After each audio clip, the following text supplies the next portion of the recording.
Sementara Maya sudah tiba di rumah mereka dan berpesan pada adiknya untuk tetap menunggu di dalam mobil dan bergegas masuk ke dalam rumah yang tampak gelap gulita.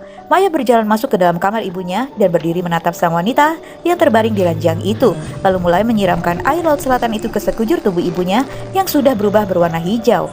Ya, ternyata adiknya Wulan pun sedang ketakutan demi melihat sesosok makhluk yang mendatangi mobil itu dan memejamkan kedua matanya.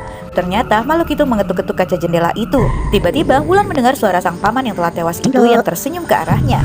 Sedangkan Maya terus mengawasi tubuh ibunya yang terbaring. Namun seketika ia terkejut saat mendengar suara pintu mobil itu terbuka. Ia pun berteriak memanggil-manggil adiknya. Namun tiba-tiba tubuh Sudarsi ibunya bangkit dan kembali melakukan gerakan kayang itu, membuat Maya benar-benar syok.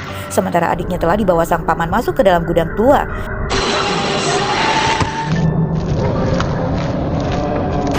Maya pun bergegas lari mencari adiknya dan membuka pintu itu. Ia pun terpaku demi melihat sosok adiknya yang sudah terbaring di dalam lumbung milik ibunya, di mana tiba-tiba ia melihat sosok ibunya yang memerintahkan agar ia bersujud pada sosok kakeknya.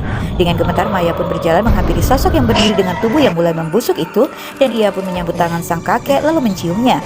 Di mana seketika adiknya berteriak ketakutan seakan tersadar saat melihat sosok ibunya yang sangat mengerikan. Maya pun menyuruhnya untuk lari sementara ia sudah siap akan menumbuhkan benda itu ke tubuh ibunya yang menyeringai seram ke arahnya, membuat Maya benar-benar galau.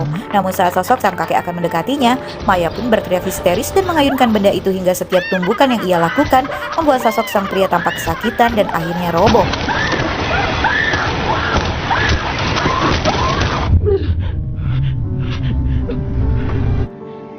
Maya pun memeluk adiknya. Keduanya berlari ke dalam mobil, namun lagi-lagi Maya meminta agar Wulan menunggu kembali sementara ada sesuatu yang harus ia selesaikan. Ternyata Maya kembali ke kamar itu dan akan mengambil cermin tersebut, namun seketika sosok itu muncul dan membuatnya pingsan. Sedangkan adiknya kembali dibuat ketakutan dan buru-buru menghidupkan lampu mobil itu yang seketika sosok mengerikan itu muncul dari atas mobil. Tiba-tiba saja sosok itu sudah berada di dalam mobil itu, membuat gadis kecil itu berlari masuk ke dalam rumah dan menemukan Maya sudah terkapar dan sosok ibunya yang mendekati saudarinya itu. Secepat kilat, Wulan pun mengambil lentera itu dan melemparkannya ke arah sosok yang menyerupai ibu mereka, hingga sosok itu pun terbakar. Kedua gadis itu pun menangis melihat tubuh ibu mereka yang sudah dilalap api.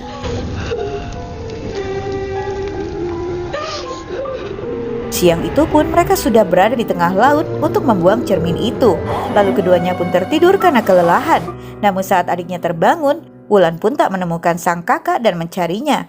Tapi ternyata saudarinya tersebut kini telah berubah seperti makhluk perewangan persis yang dikatakan sang bibi. Jika perjanjian terlarang yang dilakukan orang tuanya dengan setan itu bukan saja meminta imbalan pada ibunya seorang, namun melainkan kepada 7 keturunan mereka.